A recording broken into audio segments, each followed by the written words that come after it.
Study YouTube channel पर आपका स्वागत है। मैं दीपक कुमार। पीएनएसटी 2025 के लिए स्थिर विद्युत के टॉप 10 क्वेश्चन, जिसमें लगभग 99% जो स्टूडेंट हमेशा मिस्टेक करते हैं, वो सभी इंपॉर्टेंट 10 क्वेश्चन मैं यहाँ पर सॉल्व कराने जा रहा हूँ। और आने वाले जितने भी यूनिट्स है सिलेबस में शामिल हैं, उनके top 10 question, important basic, one shot revision, ये सारी चीज़ें यूट्यूब पर अपलोड होने वाली। तो इस चैनल को आप सब्सक्राइब कर लीजिए, बेल आइकन को प्रेस कर लीजिए। वीडियो में आगे बढ़ने से पहले अगर कोई स्टूडेंट फिजिक्स का कंप्लीट कोर्स अगर मान लीजिए करना चाहते हैं तो 249 रुपये में आप कंप्लीट फिजिक्स पढ़ सकते हैं, जिसकी लिंक डिस्क्रिप्शन बॉक्स में एप्लीकेशन के माध्यम से दी गई है, वहां जाकर के आप ज्वाइन कर सकते हैं। चलिए स्टार्ट करते हैं। पीएनएसटी 2025 के लिए टॉप 10 क्वेश्चन स्थिर विद्युत, ऐसे ही आने वाली सभी यूनिट के one shot video, basic concept और इंपॉर्टेंट क्वेश्चन जो मैं इस पर्टिकुलर चैनल पर अपलोड करने वाला हूं, तो वीडियो को जरूर शेयर करें। लेकिन वो टॉप 10 क्वेश्चन कौन से है इस यूनिट के जिसमें स्टूडेंट हमेशा मिस्टेक करते हैं, वो क्वेश्चन रिपीट होते रहते हैं। तो चलिए स्टार्ट करते हैं। सबसे पहला जो क्वेश्चन मैं यहां पर ले रहा हूं मात्रक। किसका मात्रक? फ्लक्स का मात्रक। क्वेश्चन नंबर फर्स्ट जो है वो है फ्लक्स का मात्रक। ठीक है भाई, ये क्वेश्चन कई बार आया है और इस पर्टिकुलर क्वेश्चन को मैक्सिमम स्टूडेंट गलत करते हैं। फ्लक्स का मात्रक, यहाँ पर मैं उसका बीमी सूत्र भी बताऊंगा, फॉर्मूला भी बताऊंगा। एक पर्टिकुलर क्वेश्चन के पीछे जितने भी बैकग्राउंड बन सकते हैं, सारी चीजें हमको समझने की जरूरत होती है। तो सबसे पहली चीज फॉर्मूला पता होना चाहिए। Phi is equal to EDS cos theta. देखिए कई प्रकार के क्वेश्चन बनते हैं। फ्लक्स किन किन बातों पर डिपेंड करता है? तो फ्लक्स विद्युत क्षेत्र पर डिपेंड करता है और गॉसी पृष्ठ पर डिपेंड करता है, और गॉसी पृष्ठ के साथ में ट्रिग्नोमेट्री के कॉस वाले अनुपात पर डिपेंड करता है। ये पता होना बहुत जरूरी है। कई बार ऐसे सिंपल क्वेश्चन पूछ लिए जाते हैं कि यहीं से सिंपल क्वेश्चन आपके सामने आ जाता है और उसी के बेसिस पर कोई ग्राफ या कोई न्यूमेरिकल डायरेक्टली आपको पूछा जाता है। तो पहली चीज तो फ्लक्स का आपको मात्रक निकालना है, तो पहले फॉर्मूला पता होना चाहिए। अच्छा, विद्युत क्षेत्र कैपिटल ई को हम लिख सकते हैं एफ डिवाइडेड बाई क्यू, और डीएस जो होता है वो हो जाएगा आपका मीटर स्क्वायर, और कॉस थीटा का तो कोई मात्रक हो नहीं सकता है। ठीक है भाई, एफ का क्या हो जाएगा? न्यूटन, और क्यू का क्या हो जाएगा? कूलाम। तो पहले हम मात्रक निकाल लेते हैं, फिर विमी सूत्र निकाल लेंगे। तो ये हो जाएगा आपका मीटर स्क्वायर। तो न्यूटन इंटू मीटर का स्क्वायर अपॉन क्या हो जाएगा? कूलाम। तो याद रखिए, सबसे पहली चीज फ्लक्स का जो मात्रक है newton into metre square upon में कूलाम, ये हमने निकाल लिए क्या? इसका मात्रक। अब आप चाहते हैं कि इसका विमी सूत्र भी निकाले, तो न्यूटन का कितना हो जाएगा? mlt माइनस 2, और मीटर स्क्वायर का हो जाएगा एल स्क्वायर, और कूलाम का हो जाएगा 80 एम्पियर इंटू टाइम। तो उस हिसाब से अगर देखा जाए तो कितना हो जाएगा? ml क्यूब t माइनस 3, क्योंकि ये t एक और ऊपर जाएगा, और a माइनस 1। याद रखिए, यह है विद्युत फ्लक्स का विमी सूत्र। विद्युत फ्लक्स का मैंने आपको फॉर्मूला बता दिया, विद्युत फ्लक्स का मैंने आपको मात्रक निकालना बता दिया, और साथ में विद्युत फ्लक्स का हमने विमी सूत्र निकाल लिए। ये क्वेश्चन कई बार पीएनएसटी में पूछा गया है। चलते हैं नेक्स्ट क्वेश्चन के ऊपर। नेक्स्ट क्वेश्चन के ऊपर चलते हैं। जो नेक्स्ट क्वेश्चन हमारे पास में है वो है k की वैल्यू के ऊपर। इस यूनिट में एक नियतांक है small k is equal to 1/4 pi epsilon 0। याद रखिए, पीएनएसटी में लगभग 6 से 7 बार ये क्वेश्चन रिपीट हुआ है, और ऐसे क्वेश्चन तो गलत होने ही नहीं चाहिए, क्योंकि ये क्वेश्चन आपके फेवर में है। अगर आपने फिजिक्स जैसे सब्जेक्ट में ऐसे क्वेश्चन अगर गलत कर दी, तो 20 नंबर के पेपर में मान करके चलिए कि आप फिर 3, 4, 5 नंबर से ज्यादा नहीं निकाल पाएंगे। और ये क्वेश्चन फेवरेबल होने के बावजूद भी मैं आपको बता रहा हूँ, बहुत सारे स्टूडेंट गलती करते हैं। लेकिन इस पर्टिकुलर क्वेश्चन के अराउंड क्या क्या पूछा जाता है वो भी मैं आपको बता दे रहा हूँ। एक तो इसकी न्यूमेरिकल वैल्यू पूछ ली जाती है 9 into 10 to the power of 9। SI इकाई में इसकी जो न्यूमेरिकल वैल्यू है 9 into 10 to the power of 9 है। अब दूसरी कंडीशन ये आती है, इसका मात्रक निकालना है, तो फॉर्मूला पता होना चाहिए F is equal to k Q1 into Q2 divided by r square. उस हिसाब से अगर देखा जाए तो K जो है K हो जाएगा आपका FR का square divided by Q1 into Q2। तो ये हो जाएगा आपका न्यूटन इंटू मीटर का स्क्वायर अपॉन कूलाम का स्क्वायर। देखो, न्यूटन इंटू मीटर का स्क्वायर अपॉन कूलाम का स्क्वायर, तो मात्रक क्या हो जाएगा? मात्रक तो आपने निकाल दिया, न्यूटन इंटू मीटर का स्क्वायर अपॉन कूलाम का स्क्वायर। तो न्यूटन का हो जाएगा mlt माइनस 2, मीटर स्क्वायर का एल स्क्वायर, और कूलाम का स्क्वायर का हो जाएगा a स्क्वायर t स्क्वायर। ठीक है, तो ये याद रखिए, ml cube t minus 4 a minus 2। याद रखिए, ml cube t minus 4 a minus 2, विमी सूत्र बता दिया। मैंने मात्रक बता दिया, कौन से फॉर्मूले से आया है वो बता दिया, न्यूमेरिकल वैल्यू बता दिया। 4 क्वेश्चन इसके अराउंड जो है पूछे जाते हैं। सारे क्वेश्चन जो है मैंने आपको बता दिया और ये सबसे सरलतम प्रश्नों में से पूछा जाता है। उसके बावजूद भी ऐसे प्रश्नों को जो स्टूडेंट जो है गलती कर देते हैं। थर्ड जो क्वेश्चन है, थर्ड क्वेश्चन इस यूनिट से जो एग्जामिनेशन में पूछा जाता है, बार बार पूछा जाता है कि समतल और बलरेखा के बीच, ये क्वेश्चन कई बार आया है कई डिफरेंट एग्जामिनेशन में। समतल और बलरेखा के बीच अगर 60 डिग्री का कोण हो, याद रखिए इस क्वेश्चन को मैक्सिमम लोग गलत करेंगे। समतल और बलरेखा के बीच अगर 60 डिग्री का कोण हो, 60 डिग्री का कोण हो तो फ्लक्स कितना परसेंटेज होगा? फ्लक्स का परसेंटेज पूछा गया है। समतल और बलरेखा के बीच अगर मान लीजिए 60 डिग्री का कोण अगर है, मान लीजिए हमने यहां से एक समतल उठा लिए, सॉरी इसको हम थोड़ा सा एलिमिनेट करते हैं। अगर मान लीजिए हमने यहां से एक समतल उठा लिए, एक समतल हमने यहां से उठा लिया, इस पर्टिकुलर समतल से कुछ बलरेखाएं गुजर रही है, इस पर्टिकुलर समतल से कुछ बलरेखाएं गुजर रही है, इस पर्टिकुलर समतल से कुछ बलरेखाएं गुजर रही है और वो जो है सरफेस के साथ में जो एंगल है वो 60 डिग्री का है। तो याद रखिए यहां पर मैक्सिमम स्टूडेंट गलती करेंगे। फ्लक्स का जो फॉर्मूला है phi = EDS cos थीटा है, लेकिन यहां पर याद रखिए थीटा = 60 डिग्री नहीं रखेंगे, क्योंकि समतल क्या है? समतल आप में एक 2D ज्यामिति है और बल रेखा कैसी है? 1D है। ये वाला जो है ये द्विमीय ज्यामिति है 2D, और ये कैसी ज्यामिति है? 1D। तो कभी भी दो डिफरेंट ज्यामितियों के बीच का एंगल फाइंड आउट नहीं किया जाता, रेखा और रेखा के बीच का कोण होता है, समतल और समतल के बीच का कोण होता है। तो जब कभी भी समतल और बल रेखा के बीच का कोण दे दिया जाएगा तो 90 डिग्री में से घटा करके जो कोण बचेगा उस वैल्यू को यहाँ पर फॉर्मूले में रखना होता है। तो यहाँ पर भले ही फॉर्मूले न्यूमेरिकल के अंदर 60 डिग्री दिया है, लेकिन आपको 30 डिग्री रखना होगा। तो यहाँ पर निकलेगा phi 30 = EDS cos 30। अब cos 30 की वैल्यू कितनी?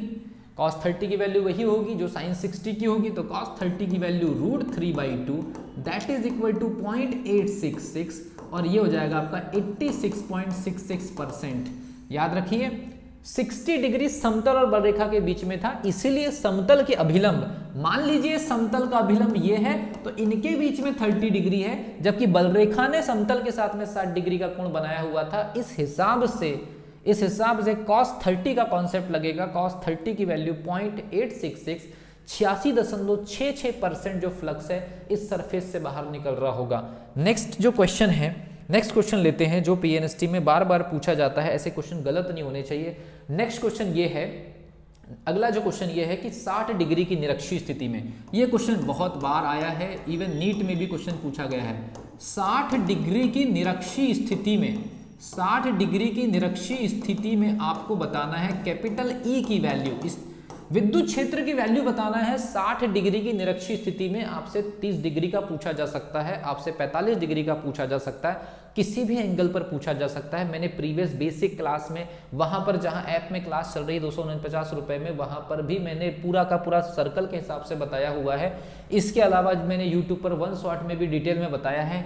एक फॉर्मूला आपको याद रखना है, कैपिटल E = P / 4πε0 r³ और यहाँ वर्गमूल के अंदर 3 cos² θ + 1, ये वाला फैक्टर आपको निकालना है। परसेंटेज में पूछा गया है तो ये फैक्टर तो कांस्टेंट हो गया, न्यूमेरिकल वैल्यू पुटअप करना पड़ेगा जो कि क्वेश्चन में नहीं दी गई। तो ये एंगल वाला मामला है, तो कितना हो जाएगा 3 cos² 60, सबसे पहले आपको रखना है cos² 60 + 1, तो देखिए कितना हो जाएगा 3 cos² 60, तो सबसे पहले cos 60 की वैल्यू रख देंगे। अब cos 60 की वैल्यू कितनी हो जाएगी 1/2, उस 1/2 का स्क्वायर आपने रख दिए +1, 1/2 का स्क्वायर हो जाएगा 1/4, तो ये हो जाएगा टोटल 3/4 + 1। इसको हम अगर सॉल्व कर लें तो ये हो जाएगा 3 + 4 डिवाइडेड में 4, ये पूरी की पूरी जो वैल्यू आ जाएगी ये आ जाएगी √7 / 4, या हम इसको लिख सकते हैं √7 / 2। अब √7 की वैल्यू रख देंगे। √7 की वैल्यू डिवाइड बाई 2 रख देंगे, जो कुछ भी वैल्यू आएगी उसमें 100 का मल्टीप्लाई करने के बाद परसेंटेज निकल जाएगा अपने आप। तो याद रखिए, ये मैंने आपको जो फॉर्मूला बताया है इसमें 60 डिग्री ही नहीं, 30 डिग्री, 45 डिग्री, एनीथिंग एक्सेट्रा जो भी कोण दिए जाए उसके न्यूमेरिकल। और ऐसे क्वेश्चन अभी आप कमेंट सेक्शन में जरूर लिख करके बताइए पूरी वीडियो देखने के बाद कि जितने क्वेश्चन मैंने यहाँ से कराए उसमें से नंबर ऑफ कितने क्वेश्चन आपसे बन रहे थे, और वीडियो देखने के बाद अब आपके कॉन्सेप्ट में कितना चेंजेस आया है। नेक्स्ट क्वेश्चन मैं यहाँ पर ले रहा हूँ। अगला जो क्वेश्चन आपके सामने है वो है कौन से टॉपिक से है। यस, ये भी बड़ा इंटरेस्टिंग क्वेश्चन है कि अगर मान लीजिए Q1 और Q2 हमारे पास में दो आवेश है, Q1 और Q2 के बीच में एक बल कार्य कर रहा है और निर्वात में रखा हुआ है। Q1 और Q2 दो आवेश है और इनको हमने क्या काम किया है, अब वहां से उठा करके निर्वात से उठा करके सीधे हमने इसको किसी पात्र में रख दिया और उसमें पानी है, मान लीजिए ये हमने यहाँ पर इसमें रख दिया है, और इस प्रकार से यहाँ पर मान लीजिए कि उसको हमने वाटर में रख दिया। मतलब ये Q1 Q2 को सेम डिस्टेंस पर हमने अब यहाँ पर रख दिया Q1 Q2 पर। तो निर्वात में अगर बल F था तो उतनी ही डिस्टेंस पर अगर मान लीजिए प्योर वाटर में या वाटर में अगर रख दिया जाए, पानी में अगर रख दिया जाए, तो पानी में रखने के बाद अब बल कितना मिलेगा। मैं यहाँ पर एक ऑप्शन आपको दे रहा हूँ, ये हो जाएगा F/40, B है 40 इंटू F, C है F डिवाइडेड बाई 80 और D जो है वो है 0 और E ले लीजिए अनंत। सामान्य वाटर बोलिए, सामान्य वाटर, प्योर वाटर नहीं, सामान्य वाटर में पानी में अगर मान लीजिए रख देते हैं निर्वात से उठा करके पानी में, तो अब कितना बल प्राप्त होगा। बड़ा इंटरेस्टिंग क्वेश्चन है, लेकिन याद रखिए मैंने बताया था कि F इज व्युत्क्रमानुपाती ऑफ K, परावैद्युतांक। ये पूरा मामला निर्वात की तुलना में व्युत्क्रमानुपाती चलता है K के साथ में। K की वैल्यू कितनी है वाटर के लिए, कितनी है 80। तो सीधी सी बात है, निर्वात से उठा करके जब किसी माध्यम में अगर मान लीजिए आवेशों को रखा जाता है तो बल की वैल्यू कम हो जाती है, तो वहां पर उसके परावैद्युतांक से डिवाइड कर देते। बहुत सिंपल क्वेश्चन है, F डिवाइडेड बाई 80। इस प्रकार से सॉल्व करना है और ऐसे क्वेश्चन एग्जामिनेशन में आते हैं और गलती होने के पूरे चांसेस। तो आई होप आपको समझ में आया होगा। ये भी एक अपने आप पे एक इंटरेस्टिंग क्वेश्चन था। देन उसके बाद चलते हैं नेक्स्ट क्वेश्चन के ऊपर। नेक्स्ट क्वेश्चन भी काफी इंटरेस्टिंग है और यह है कि दूरी को अगर 4 गुना कर दिया जाए तो बल कितना प्रतिशत प्राप्त होगा। ठीक है, मतलब कैपिटल F इज व्युत्क्रमानुपाती ऑफ R²। दूरी को अब 4 गुना कर दीजिए। दूरी अब नई वाली जो दूरी है वो 4R हो गई, तो नया वाला बल कितना परसेंट कम हो गया। ऑप्शन नंबर फर्स्ट है 16%, 93.75%, C जो है वो है 6.25%, डी जो है वो है आपका नन ऑफ दिस। बड़ा इंटरेस्टिंग क्वेश्चन है ये भी, और मैक्सिमम स्टूडेंट इस प्रश्न को गलत करते ही करते हैं। 100 में से लगभग 95 स्टूडेंट से ये जो क्वेश्चन है गलत होने वाला है। अगर जरा सा भी पेशेंस अगर आपका यहाँ से थोड़ा भी डगमगाया, ये क्वेश्चन आपसे गलत होना है, ये तय है। सबसे पहली चीज, 4 गुना दूरी करने पर नया बल कितना प्राप्त होगा। तो देखिए कैपिटल F इज व्युत्क्रमानुपाती 4R का स्क्वायर, तो कैपिटल F ये हो जाएगा आपका 16R का स्क्वायर। अब यहाँ पहले जो नया जो बल है वो 1/16 हो गया, तो कमी कितनी हो जाएगी, कमी हो जाएगी आपकी 1 - 1/16, that is equal to 15/16। Percentage आप निकाल लीजिएगा, ये जो वैल्यू आएगी ये आएगी 93.75। नया वाला जो बल है, नया वाला बल अब 6.25% रह गया। पुराने बल की तुलना में नया वाला बल 6.25% रह गया, लेकिन कमी जो आई है वो आई है 93.75%। तो आई होप ये भी एक इंटरेस्टिंग क्वेश्चन है, इसको भी आपको जो है सॉल्व करना चाहिए। ऐसे क्वेश्चन एग्जामिनेशन में पूछे जाने की संभावनाएं भरपूर रहती है। नेक्स्ट क्वेश्चन में यहां पर ले रहा हूं ε0 का मात्रक, मतलब निर्वात की विद्युतशीलता या विद्युतशीलता का मात्रक, निर्वात की विद्युतशीलता। ये भी, इसके ऊपर भी कई बार क्वेश्चन आया है। अगर आपको हर यूनिट के ऐसे इंपॉर्टेंट क्वेश्चन उनसे बेसिक मिल जाए तो आपका हर सब्जेक्ट ऐसे प्रिपेयर हो जाता है। तो निर्वात की विद्युतशीलता ε0, उसकी वैल्यू कितनी है, वो है 8.854 इंटू 10⁻⁻12। कहां से आया ये सॉल्यूशन, देखते हैं। Capital F is equal to 1/4πε0 Q1 into Q2 divided by R²। ε0 is equal to Q1 into Q2 divided by 4 4 pi F into R square. तो पहली चीज तो ये फॉर्मूला एक बार एग्जामिनेशन में पूछा गया कि निर्वात की विद्युतशीलता का फॉर्मूला क्या है, ये आपको फॉर्मूला पता होना चाहिए। अब मात्रक क्या हो जाएगा, कूलाम का स्क्वायर न्यूटन इंटू मीटर का स्क्वायर। आप चाहें तो इसका विमी सूत्र निकाल सकते हैं, A square T square divided by M L T minus 1 into आपका एल स्क्वायर। तो कितना हो जाएगा, यहां पर लिखेंगे m to the power of -1 l to the power of -3 t to the power of 3 and a square. ये हो गया विमी सूत्र। तो इस प्रकार से विमी सूत्र जो है आपके सामने अवेलेबल है। इसका मैंने न्यूमेरिकल वैल्यू बता दिया, कौन से फॉर्मूले से ये आया वो बता दिया, और विमी सूत्र आपके सामने है, आप इसको क्रॉस चेक भी कर सकते हैं।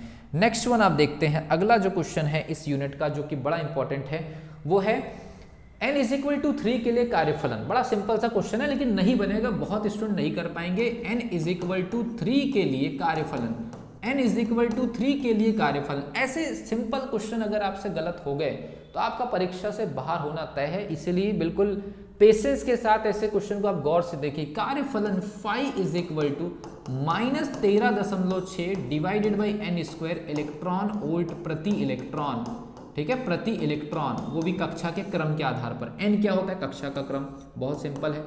-13.6 डिवाइडेड बाई 3 का स्क्वायर 9, आप चाहें तो यहाँ पर भाग दे सकते हैं, कितना हो जाएगा, ये बच जाएगा 4, 9 5 45, लगभग ये मान के चलिए -1.45, लगभग -1.4 के आसपास। ये डेटा आपको याद रखना है, -1.4 ये डेटा आपको याद रखना है। -1.4 इलेक्ट्रॉन वोल्ट प्रति इलेक्ट्रॉन। तीसरी कक्षा से अगर इलेक्ट्रॉन निकालने जा रहे हैं कार्यफलन के लिए या घर्षण विद्युत से आवेश बनाने के लिए, कार्यफलन की डेफिनेशन मैंने पढ़ा है लाइव क्लास में। तो अगर मान लीजिए घर्षण विद्युत से किसी दो सरफेस को अगर आवेशित किया जाता है तो जो उपयुक्त जो एनर्जी है वो कार्यफलन कहलाती है। तो किसी भी पदार्थ के कक्षा से इलेक्ट्रॉन निकालने के लिए जो हमको बाहर से एनर्जी की जरूरत होती है वो कार्यफलन कहलाती है, जिसको हम स्थिर विद्युत में कार्यफलन बोलते हैं। और वहां पर केमिस्ट्री में आयनन ऊर्जा जैसे काम करता है। तो इसकी जो वैल्यू हर कक्षा के लिए डिपेंड करती है इस फॉर्मूले पर माइनस रहेगी, क्योंकि बाहरी सिस्टम के द्वारा किए गए कार्य के इक्वल होती है। देन उसके बाद चलते हैं अगला क्वेश्चन। अगला क्वेश्चन एक और इंटरेस्टिंग क्वेश्चन ये है कि गोली कवच पर विद्युत क्षेत्र का प्रभाव। मान लीजिए गोली कवच पर विद्युत क्षेत्र का प्रभाव है, यहां पर मैं आपको दिखाना चाहूंगी गोली कवच पर विद्युत क्षेत्र का प्रभाव में, गोली कवच पर विद्युत क्षेत्र का प्रभाव, गोली कवच पर विद्युत क्षेत्र के प्रभाव में मान लीजिए कि यहां पर हमारे पास में यहां पर मान लीजिए सरफेस है, इस सरफेस पर हमको आवेश लेकर के आना है, इस सरफेस पर मान लीजिए हमको आवेश लेकर के आना है, कहां से, अनंत से लेकर के आना है, अनंत से आवेश को लेकर के आना है। ये इन्फिनिटी हो गया, बीच में कोई मिडिल पॉइंट ले लीजिए, उसके बाद बीच में कोई मिडिल पॉइंट ले लीजिए, उसके बाद आप चाहें तो यहां पर गोली कवच को बना सकते हैं। तो आपने गोली कवच को बना दिया। गोली कवच को बनाने का ये जो डायमेंशन है ना, ये एक्स्ट्रा डायमेंशन है, ये केवल हमारे ज्योमेट्री से निकल करके आई है। ये है मान लीजिए गोली कवच, ये वाला एरिया है जहां से हमको आवेश को एंटर कराना है। तो यहां से अनंत से एक आवेश को हम लेकर के आएंगे, तो अनंत पर विद्युत क्षेत्र की तीव्रता 0, बीच में कहीं भी विद्युत क्षेत्र की तीव्रता निकालना है तो दूरी के वर्ग के व्युत्क्रमानुपाती भी मैं ग्राफ भी बता दे रहा हूं। और गोली कवच पर मान लीजिए कि यहां से यहां तक की जो टोटल डिस्टेंस है वो r है, तो गोली कवच पर EC इज इक्वल टू कितना हो जाएगा, EC इज इक्वल टू कितना हो जाएगा 1/r²। ठीक है, ये न्यूमेरिकल सॉल्व करने में काम आता है ऐसे फॉर्मूला। और जैसे वो सरफेस पर आया तो सरफेस में आपने यहाँ पर S रख दिए, तो सरफेस पर विद्युत क्षेत्र हो जाता है मैक्सिमम। याद रखिए E मैक्सिमम कहाँ मिलेगा, सरफेस पर। गोली कवच ये है, गोली कवच से अंदर सरफेस पर अगर आवेश को लेकर के आएंगे तो मैक्सिमम हो जाएगा। लेकिन जैसे ही आवेश अंदर प्रवेश करेगा उस समय यहाँ पर अंदर में जैसे ही इस पर्टिकुलर सरफेस के अंदर आवेश को प्रवेश कराने की कोशिश करेंगे, विद्युत क्षेत्र हो जाएगा आपका 0। ग्राफ भी मैं आपको बता दे रहा हूँ, इस टाइप से ग्राफ बनेगा आपका। यहाँ पर इन्फिनिटी है, इन्फिनिटी पर विद्युत क्षेत्र की वैल्यू 0। देखिए बहुत अच्छे से समझिए, इन्फिनिटी पर विद्युत क्षेत्र की वैल्यू 0। यहां से हमने ले लिए r डिस्टेंस, यहां से ले ली हमने कैपिटल R, यहां पर ले ली हमने सरफेस, और सरफेस के बाद फिर एंट्री ले लेते हैं, ठीक है, ये हो गया 0। यहां से धीरे धीरे धीरे हाइपरबोलिकली बढ़ते बढ़ते बढ़ते बढ़ते बढ़ते बढ़ते इस प्रकार से जाएगा, सरफेस तक आएगा। ये स्ट्रेट लाइन नहीं है, सरफेस तक आएगा और इस सरफेस लाइन से सीधे 0 हो जाएगा तुरंत। इस सरफेस लाइन से तुरंत 0 हो जाएगा। जैसे ही सरफेस के अंदर एंटर करेगा विद्युत क्षेत्र तुरंत 0 हो जाएगा, विद्युत क्षेत्र तुरंत 0 हो जाएगा। सरफेस के अंदर जैसे ही मान लीजिए कि आवेश की एंट्री होगी, विद्युत क्षेत्र की वैल्यू कितनी हो जाएगी, 0 हो जाएगी। ये ग्राफ याद रखिए, कई बार ग्राफ डायरेक्टली पूछ लिया जाता है। विभव के केस में वो ग्राफ जो है सीधा फ्लैट हो जाता है। आगे जब विभव पढ़ाऊंगा तो वहां पर उसके बारे में डिटेल में बताऊंगा। तो ये आपको याद रखना है। इस प्रकार से किसी गोली कवच के रिस्पेक्ट में आवेश को जब उसके पास अनंत से लाया जाता है तो इस प्रकार का बिहेवियर होता है। इस पूरे बिहेवियर में कई प्रकार के न्यूमेरिकल ग्राफ थ्योरीज कई प्रकार की बनती है। डिटेल क्लासेस में वो सारी चीजें हम डिस्कस करते हैं। देन उसके बाद फिर हम अगले क्वेश्चन की तरफ मूव ऑन करते हैं। अगला क्वेश्चन क्या है? अगला क्वेश्चन ये है, मानक स्थिति से विद्युत क्षेत्र की तीव्रता। मानक स्थिति से विद्युत क्षेत्र की तीव्रता हमको ज्ञात करनी है। मानक स्थिति से स्थितिज ऊर्जा के बारे में बात करना है। मान लीजिए यहां पर हमारे पास में एक समान विद्युत क्षेत्र है और इस एक समान विद्युत क्षेत्र में हमने पहले क्या काम किया, ये हो गया हमारा प्लस क्यू और ये हो गया माइनस क्यू, और हम इसको ऊपर से जस्ट 30 डिग्री मूव कर रहे हैं, ऊपर से जस्ट 30 डिग्री मूव कर रहे हैं। तो अब आपको बताना है कि इस पोजीशन पर कितनी स्थितिज ऊर्जा बची है, इस पोजीशन पर कितनी स्थितिज ऊर्जा बची है। तो बड़ा सिंपल है, माइनस इप्पी कॉस थीटा।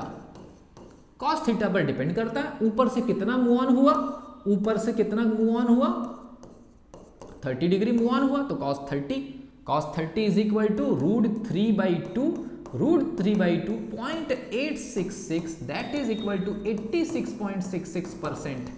मतलब जो हमने एनर्जी दिए उसका अभी 86% जो है उस निकाय के पास, द्विध्रुव निकाय के पास, इलेक्ट्रिक डाइपोल के पास अभी भी रखा है, जो कि ऊपर से 30 डिग्री घूमने के बाद अभी सिस्टम के अंदर या एक समान विद्युत क्षेत्र के अंदर वो अवेलेबल है। नेक्स्ट क्वेश्चन जो है मानक स्थिति वाला मैंने बता दिया। इसके अलावा आवेश को निर्वात से पानी में लाकर, जो बिल्कुल टॉप 10 क्वेश्चन मैंने निकाले, बहुत इंटरेस्टिंग क्वेश्चन, आपको मजा भी आ रहा होगा। इसके अलावा एक और क्वेश्चन अगर यहाँ पर है, मानक स्थिति से रोटेशन भी हो गया, आवेश पर बल निर्वात वाला भी हो गया, कार्यफलन भी हो गया, गोली कवच एप्सिलॉन के बारे में बता दिया, 4 गुना दूरी वाला क्वेश्चन भी हो गया, 60 डिग्री की निरक्षीय स्थिति भी मैंने बता दी, समतल वाला भी बता दिया, के वाला भी, फ्लक्स। आई थिंक सारे के सारे 10 क्वेश्चन मैंने यहाँ पर सॉल्व कर दिए। कोई क्वेश्चन अगर छूटा हो तो बताइए। और ये जो क्वेश्चन मैंने आपके सामने सॉल्व कराया है, कमेंट सेक्शन में जरूर लिखिए कि क्या आपको ये क्वेश्चन सॉल्व करते समय इंटरेस्ट आया, और भी अच्छे क्वेश्चन अगर आप चाहते हैं तो जरूर आप कमेंट सेक्शन में लिखिए। पर्टिकुलर मेरे व्हाट्सअप नंबर पर अगर मान लीजिए आप क्वेश्चन भेज सकते हैं तो वो भी आप भेज सकते हैं। 9575556145 पर आप यूनिट वाइज, अभी हम स्थिर विद्युत के क्वेश्चन को यहाँ पर राउंड ऑफ करेंगे। नेक्स्ट जो है हम विभव के ऊपर तो मूव ऑन करेंगे। तो आपको अगर कोई भी फिजिक्स का ऑब्जेक्टिव क्वेश्चन अगर आपसे सॉल्व नहीं हो रहा पीएनएसटी के रिगार्डिंग, तो आप जरूर मैसेज करिए, क्वेश्चन को पूरे कंप्लीट तरीके से आप क्रॉप करके भेजिएगा, कोशिश करेंगे यहाँ पर सॉल्व कराने की। और जो स्टूडेंट फिजिक्स को पढ़ना चाहते हैं, 249 रुपीज़ में डिस्क्रिप्शन बॉक्स में लिंक दी हुई है। टेस्ट सीरीज भी अगर आप चाहें तो ज्वाइन कर सकते हैं 199 रुपीज़ में, जिसमें सारे सब्जेक्ट के टेस्ट मिलते हैं। 249 सेपरेट क्लास है फिजिक्स की। इसके अलावा 199 रुपीज़ में अभी हम जीके भी ऐड करने वाले हैं, और 199 रुपीज़ में आपका इंग्लिश भी ऐड होने वाला है। तो याद रखिए, एग्जामिनेशन के पहले तक अगले 3 महीने में ये सारा कोर्स आपके सामने कंप्लीट होगा, और आप जैसे जो स्टूडेंट हैं नेक्स्ट एग्जामिनेशन में इस एग्जामिनेशन को क्लियर करके सेलेक्ट होंगे, ऐसी हम उम्मीद रखते हैं। तब तक के लिए wish you all the best.